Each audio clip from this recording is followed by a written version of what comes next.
So are all emotions valid? Are all of them justified? Like, for example, if someone feels anger regardless of the cause, it's valid because this is what you're feeling. No one can tell you how to feel. And it's valid to acknowledge it, that you are actually feeling anger. Only when you acknowledge it, you can do something with it. Half of the solution or half of a treatment of any issue that we have is acknowledging that we have it. Only then we bring our brain to the awareness that this is an issue that we need to find a solution for. But as long as we deny it, it will never be solved. So the validity of emotion means that you know what feelings you are naming. I always say name it and claim it and own it, right? So the validity of emotion, if you deny it, it becomes very dangerous. You're gonna be like a volcano that is boiling inside and boiling and boiling, and then will become the time where it's just gonna explode and there will be no stopping for it.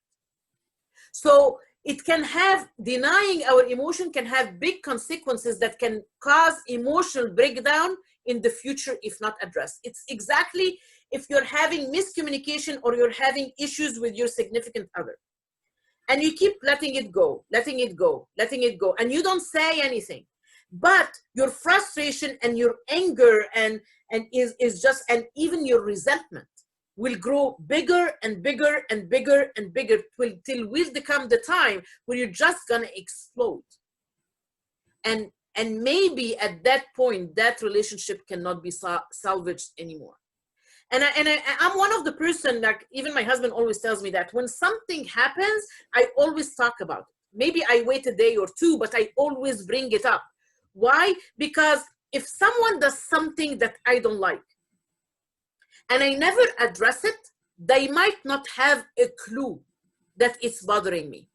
So if they do it again, it's on me, it's not on them if I don't talk about it.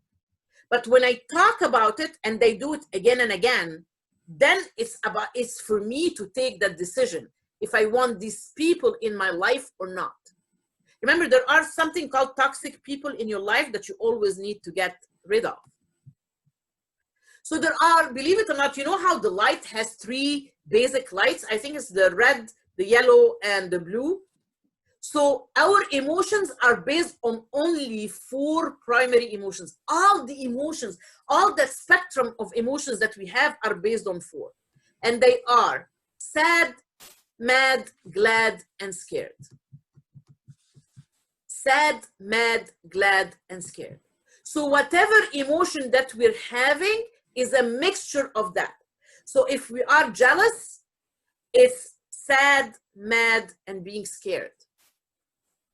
And one of the jealousy things that we need to think about, when we are jealous, believe it or not, it has nothing to do with the person that we're with. It has to do with us.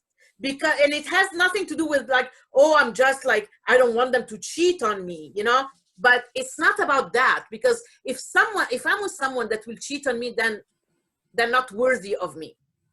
But when people get jealous for everything, it's because in their subconscious, if that person cheats with someone else, I'm not going to be able to handle it.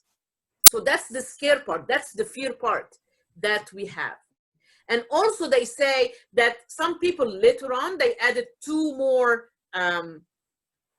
emotions that are surprise and disgust.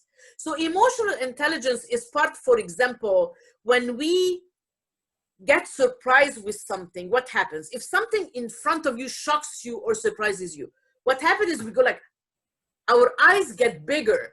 And do we know why our eyes get bigger? And it's automatic in our brain. It's because if we get shocked or if we get scared or if we get surprised, when we open our eyes more, we are increasing our field of vision. And we are increasing the power of light to come to our eyes so we can reflect the objects in front of us. What happens when you smell something that is not good? Or when you feel like something around you doesn't smell good, we go like that, right? And that curling of your nose and your lip, it's to diminish the amount of whatever you can absorb inside your nose so you don't smell it as much as that. So even our body unconsciously is emotionally intelligent. Okay, let's see the chat.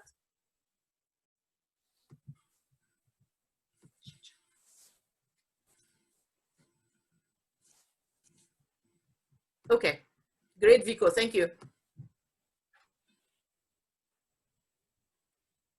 I'm just opening the app that I shared with Vico so I can have your questions. Okay, so sad, mad, glad, or scared. So let's go now into practicality and how to use that.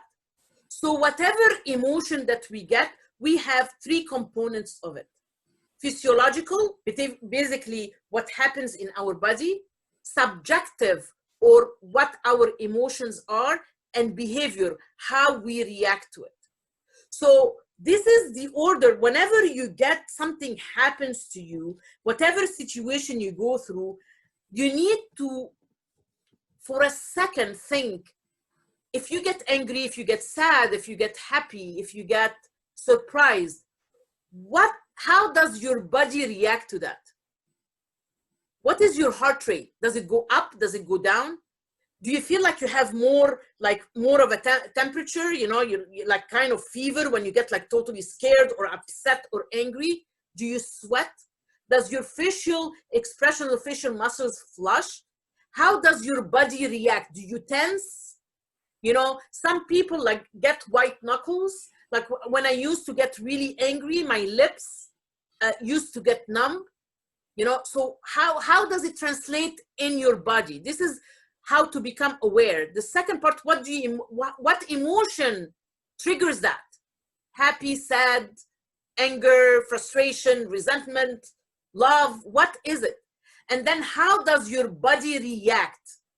How is your face, your tone of voice, your posture, your gestures? Because believe it or not, it takes less muscles in the face to smile than the muscles that it takes to frown. Even our body, like there are things that are called postures or posting for success. Amy Cuddy, that is a professor I believe in Stanford, she has a TED talk that said, fake it till you become it. So it's in your hand to actually change your emotional state. I tried that in my classes and in my trainings. I would tell people, if in the break, if you don't believe me, go and try it. No matter what you feel, if you're going into like an interview or a heavy discussion or a heavy conversation, if you go in front of a mirror and you start going like this, like trying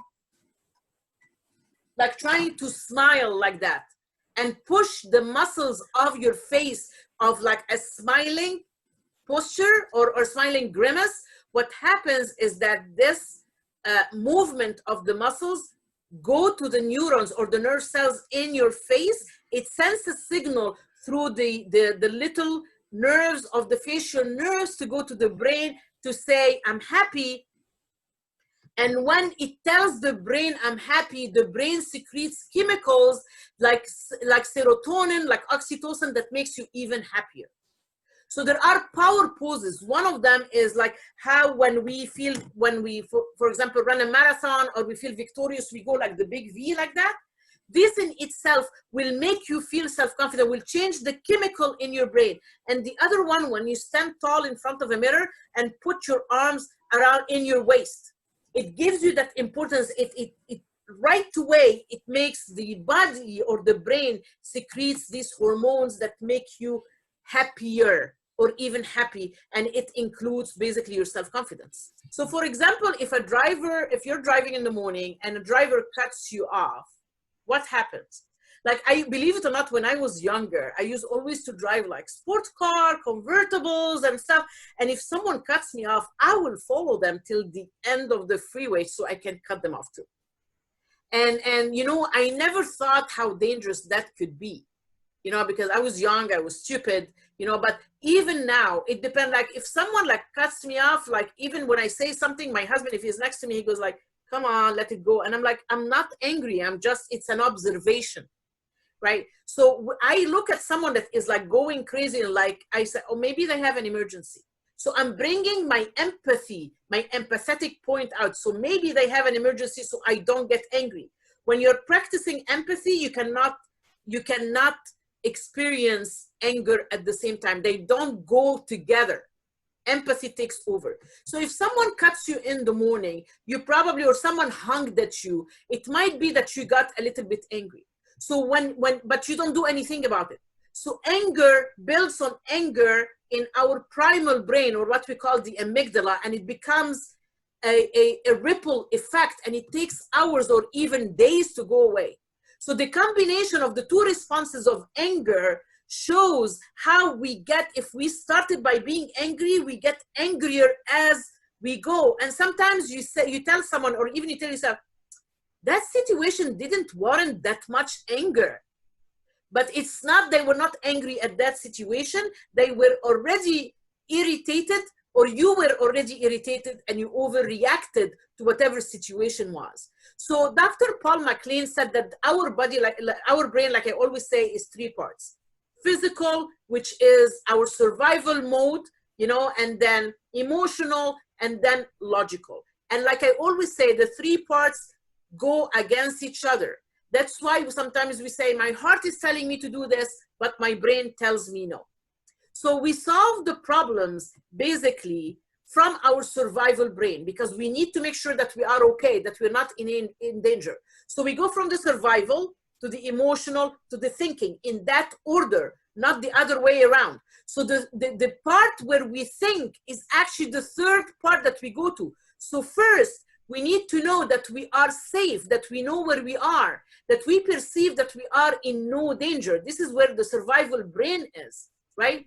And then two, we develop emotions, that we are in a good stand emotionally, that we developed good relationship with people, you know. And three is then we start solving the problems. So remember, we have to be safe, we build relationship, and then we solve the problem. So when we're stressed, we go the other way around. We go from the thinking to the emotional to the survival. And it takes, believe it or not, if we don't take care of it and we break the cycle in the middle, that stress that stays in our body stays for 72 hours after the crisis. And that's why it's important that we did that exercise, so we know the triggers, so we don't get, because chronic stress, one time after the other, 72 hours to 72 hours to 72 hours, you're actually damaging your body and your health. So I'm going to say this again. No one can make you feel not worthy. No one can make you feel not lovable. No one can ruin your day. Only you can give someone control to do that to you. But again, like we were just talking, it's about our emotional history, programming from our parents. It's about the script that we have. The way we react are based on triggers, and that's what we said before. So the first thing to do is to become present in the moment, is the remedy. So whatever you are, that's why meditation works. Even and invoke the five senses.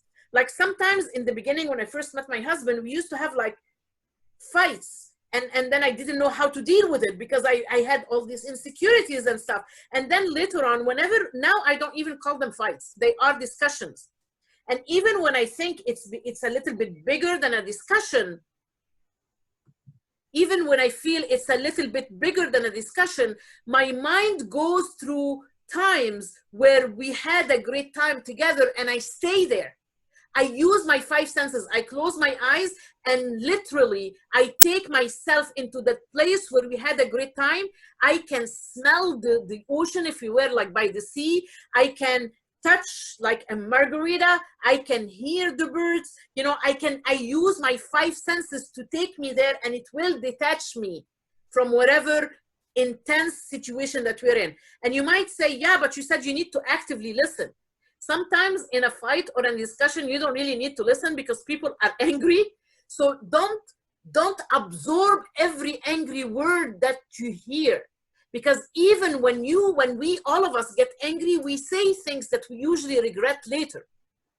So that's why I take my mind and I go into a vision and I use my 5 senses where I had a good time with that person, and it disconnects from the ugliness of the moment. Remember that we feel our emotions without becoming them. That's what in present time, when we bring ourselves to the present, that's what we do. And we need to remember, go ahead. Sorry to interrupt. I was reminded of one of my my spiritual teachers who said, out of your 5 senses, to see if you can recognize your top 2.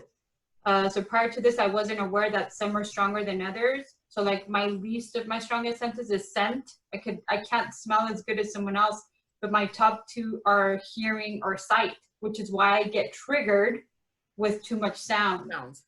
So I'm sharing just to, if you guys take the moment to try to identify your strongest emotions and then use them towards your senses, use them to help you in that way.